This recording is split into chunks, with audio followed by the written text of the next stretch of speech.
Vamos a empezar a analizar cada categoría de la lista de verificación para que podamos ver, a través de ejemplos, cómo encontrar formas de tener en cuenta el equilibrio de género al diseñar un nuevo MOOC. La primera cuestión que podríamos considerar es cuantitativa. ¿Cuántos miembros masculinos de la facultad toman parte en el MOOC? ¿Cuántas mujeres? ¿Está equilibrada la representatividad de ambos? Será un buen comienzo, pero no es suficiente.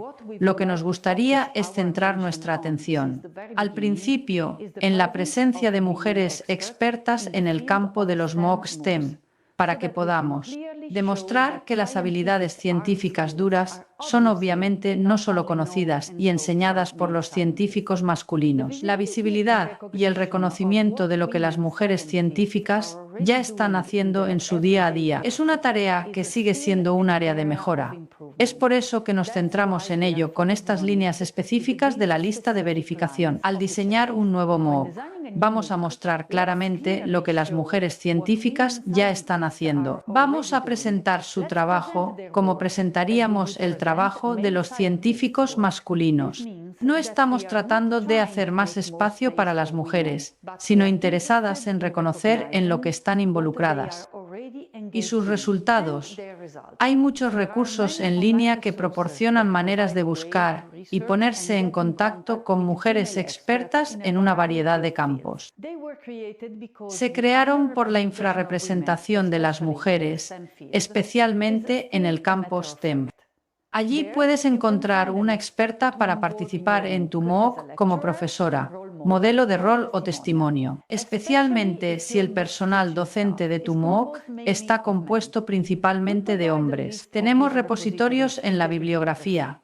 Toma un momento para echarles un vistazo. En las lecciones anteriores hemos dicho que cuando hay un nuevo proyecto MOOC sobre la mesa, muchos roles están involucrados al mismo tiempo. Esto significa que tenemos que considerar la perspectiva y las restricciones introducidas en el proyecto por todas las variables involucradas. Empecemos con un ejemplo práctico de una situación típica. Tenemos un experto de la facultad que va a grabar los vídeos para el MOOC. Este experto es hombre o mujer. En ambos casos, el equipo de producción necesitará considerar el equilibrio en la presencia de hombres y mujeres en todo el MOOC, trabajando con ejemplos, ejercicios, imágenes y todo tipo de contenido. En el caso de que más expertos estén diseñando un MOOC juntos, incluso si esto es más complicado. Desde una perspectiva de producción, puede ser muy útil desde una perspectiva de equilibrio de género, o al menos puede darnos la oportunidad de equilibrar las voces de hombres y mujeres detrás de la cámara. La representatividad de las mujeres en funciones científicas es importante. De hecho, los modelos de conducta son fundamentales en el apoyo a las jóvenes que se prevén a sí mismas en esa misma posición en su futuro y para tomar decisiones para su carrera educativa que son consistentes con este enfoque de desarrollo profesional. Si una joven ve solo los hombres representados en posiciones científicas, será más difícil para ella tratar de ponerse en sus zapatos y actuar consistentemente. Hay un famoso experimento llamado Draw a Scientist Test que fue diseñado por David Chambers. Pidió a casi 5.000 niños de la escuela que hicieran un dibujo de un científico. Los resultados de este primer estudio realizado entre 1966 y 1977 reveló un muy fuerte sesgo de género. Prácticamente todos los niños preguntados, más del 99%, pensó en un científico masculino. Solo 28 niños dibujaron a una mujer científica y, por cierto, las 28 eran niñas. ¿Impresionante? ¿O sí? Pero tiene sentido porque el estudio original fue llevado a cabo en los años 70 y en aquel entonces las mujeres en la ciencia estaban absolutamente subrepresentadas. La prueba se ha repetido varias veces durante las décadas siguientes. Es bueno observar que un metaanálisis reciente muestra que el número de niños que representan a una científica ha aumentado al 28% en promedio, al menos en los Estados Unidos, donde se ha realizado el estudio. Pero todavía queda un largo camino por recorrer Y esta es la razón por la que queremos hacer hincapié en la importancia de incluir aspectos de equilibrio de género en los MOOCs. Otra pregunta que podríamos hacernos es: ¿buscas activamente formas de ser inclusivo, tanto con las mujeres como con los hombres en tu enfoque de diseño de MOOCs?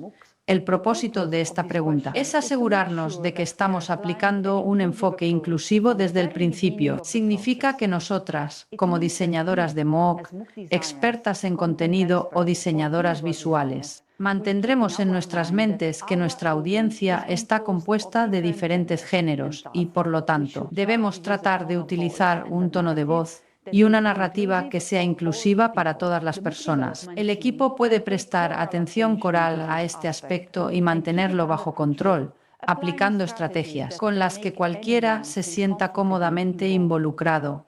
Nuestro esfuerzo como diseñadores de MOOC es construir una narrativa alternativa donde no asumamos que los MOOC son neutrales per se y todas las personas están igualmente implicadas simplemente porque estamos hablando de números. El simple hecho de que estemos mostrando contenido educativo neutral no impide que el resultado tenga relación con el género. Los teoremas y los números son neutrales, pero la persona que habla no lo es debido a su trasfondo sociocultural y a su historia personal de vida. Así que cuando se habla de un tema específico y se enseña una asignatura, no intente ser neutral a toda costa, porque la enseñanza eficaz también debe ser comprometida. Hablar de algo es diferente de hablar con alguien, lo que significa que debes tener en cuenta tu público objetivo compuesto por hombres y mujeres. Y ahora toma un momento para reflexionar. Estás al principio del camino de diseñar un nuevo MOOC. Piensa en tu estilo como profesor y como aprendiz. Esta es una cita de la doctora Ceristal Gones. Una cosa es decir todos son bienvenidos, otra es te tenía en mente. Nuestro esfuerzo será diseñar un MOOC que ha sido creado para dar la bienvenida a todos y con las mujeres en mente, mientras nos ocupamos de todas las limitaciones de un proceso de producción a veces complicado. En la próxima lección nos sumergiremos en la lista de verificación para averiguar cómo construir un MOOC lo más equilibrado posible desde el punto de vista del género.